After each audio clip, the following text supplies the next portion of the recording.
کا میں نے تلاوت کی ہے۔ قرآن میں 114 سورہ ہیں، ان میں سے 103واں سورہ یہ ہے، سورہ العصر۔ اس سورہ میں صرف 3 آیت، طول و عرض کے اعتبار سے قرآن کا سب سے چھوٹا سورہ ہے، اور شاید معنی کے اعتبار سے آج اس مجلس میں اس سورہ کے معنی بیان نہ ہوں، صرف اس کی فضیلت سے بیان۔ امام جعفر صادق علیہ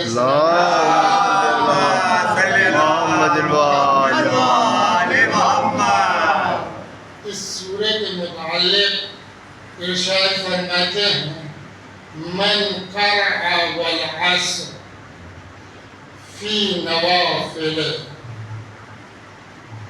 بعث اللہ یوم القیامہ،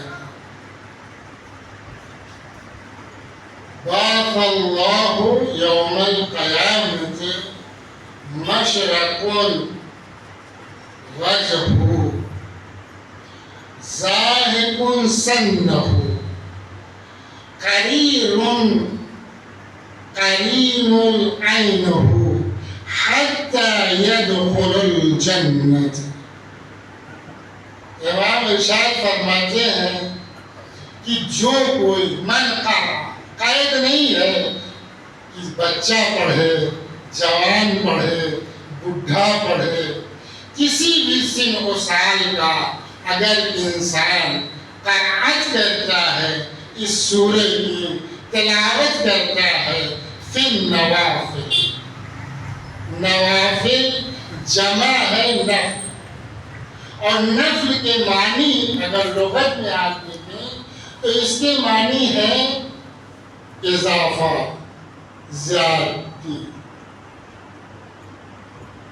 اور فقہ کی اگر اصطلاح میں نوافل کہتے ہیں نافلہ نماز، یعنی واجب نماز نہیں، سنت نماز، مستحب نماز۔ دیکھیے فقہ میں جب آپ مسائل کو پڑھیں گے تو مجتہد کی زبان یہ ہوتی ہے اور شریعت کا قانون یہ ہے کہ جب انسان کوئی بھی فعل انجام دیتا ہے، چاہے اس فعل کا تعلق دنیا سے ہو یا آخرت سے ہو،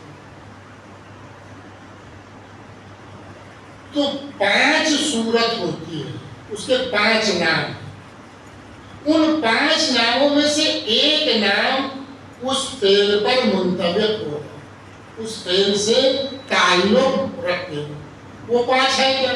ایک کا نام ہے واجب، دوسرے کا نام حرام، تیسرے کا نام مستحب یا نافل، اور چوتھے کا نام مکروہ، اور 5ویں کا نام مباح۔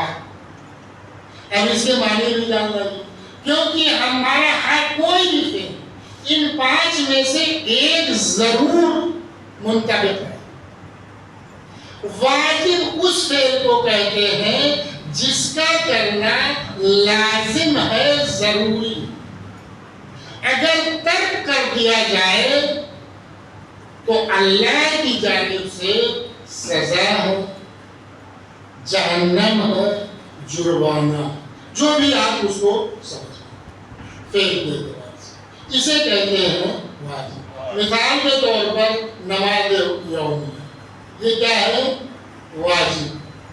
اسی طریقے سے دوسرا نام کیا ہے اسی کے مقابل میں؟ حرام۔ جس فعل کا ترک کرنا ضروری ہے، لازم ہے، اگر انجام دیتا ہے انسان تو کیا ہے؟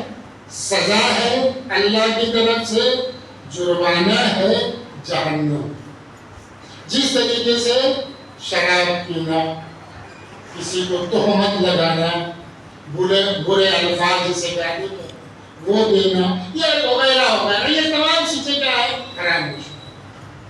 تیسرا مستحب، جو اس روایت میں جس کی بنا پہ مجھے یہ وضاحت ہے، مستحب اس فعل کو کہتے ہیں جس کا کرنا بہتر ہے، ضروری ہے، اچھا، اور اگر انجام نہ دیا جائے تو کوئی سزا نہیں ہے، کوئی جرمانہ نہیں ہے، کوئی پلانٹی نہیں۔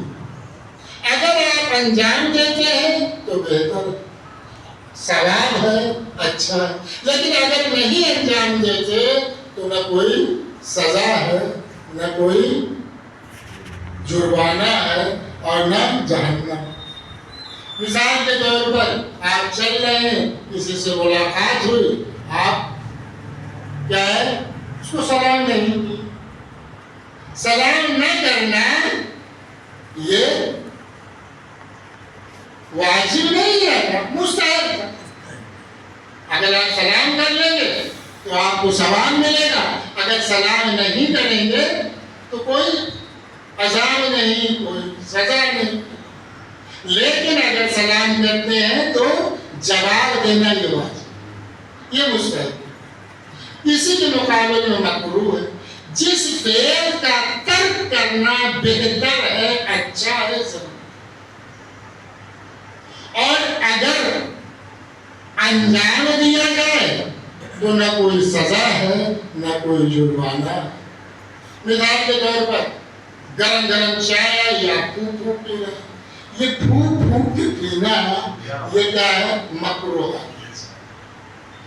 یا انڈا آیا، آپ نے نوش فرما لیا، تو یہ بھی مکروہات میں سے ہے۔ بہرحال اس کا مطلب نہیں ہے کہ آپ لوگ مت کھائیے، ایک مکروہات، یعنی کوئی سزا نہیں اگر ترک ہو جائے، انجام دیا جائے، ترک نہیں، اگر انجام دیا جائے کوئی سزا، اگر ترک کر لے تو بہتر ہے، اچھا۔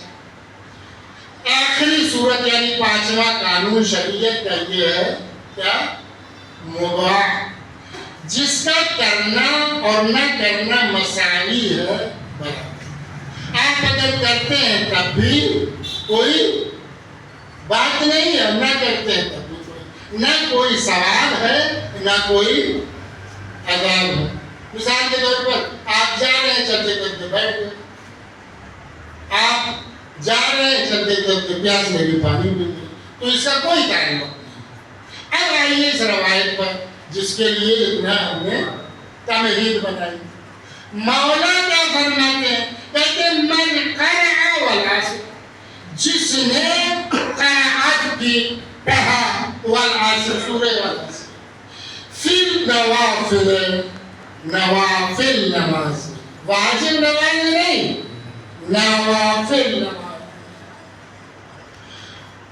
بعث اللہ یوم القیامت، جب اس شخص کو جو پڑھے گا نماز، اس شخص کو جب مبعوث کیا جائے گا قیامت کے دن، مشتاقن مشرقن وجہ، تو اس کا چہرہ جو ہے چمکتا ہوا ہوگا۔ کیسے چمکتا ہوا ہوگا؟ جیسے مشرق سے سورج جب نکلتا ہے تو اس کی دمک کیسی رہتی، اسی سورج کی دمک کے مانند اس کا چہرہ کیا ہوگا؟ چمکتا ہوگا۔ ذائقاً سنو، اور اس کا چہرہ کیا ہوگا؟ ہنستا ہوگا، اور ایسی ہنسی ہوگی کہ دانت اس سے نکلے ہوئے۔ ہنسی کی دو قسمیں ہیں، ایک کا نام مسکراہٹ ہے، ایک کا نام کھلکھلا کے ہنسی، سمجھ رہے ہیں؟ تو کھلکھلا کے یعنی اتنی بڑی خوشی ہوگی اس کو کہ وہ سنبھالے سنبھلی نہیں جائے گی۔ اور قلیلۃ عین، اور اس کی آنکھیں، تیسری صفت بتا رہے ہیں اس سورہ کے تلاوت کرنے والے، اس کی آنکھیں کھلی ہوئی ہوں گی، یعنی وہ دیکھتا ہوگا۔ اس کا مطلب کیا ہے؟ اس کا مطلب یہ ہے کہ جب انسان کے اوپر غم پڑتا ہے، محزون ہوتا ہے، اور یہ غم جب انتہا کی منزل پہ پہنچتا ہے تو اس کے آنکھوں میں آنسو آئے. جب آنکھیں ڈبڈبا جاتی ہیں تو وہ دیکھنا چاہتا ہے تو نہیں دیکھتا جب تک اس آنسو کو باہر نہ کیا. تو کیا کہیں قریرۃ عین، کہ آنکھیں کھلی ہوئی ہو، یعنی اس کی آنکھوں میں آنسو نہیں ہو. تو یہ 3 صفت بیان کیا والے نے. اس کے بعد کیا کہا؟ حتی یدخل الجنہ.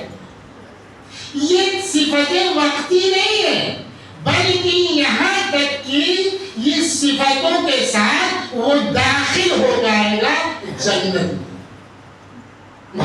مطلب کیا ہو؟ مطلب یہ نہیں ہے کہ آپ کی جب فائل کھلے گی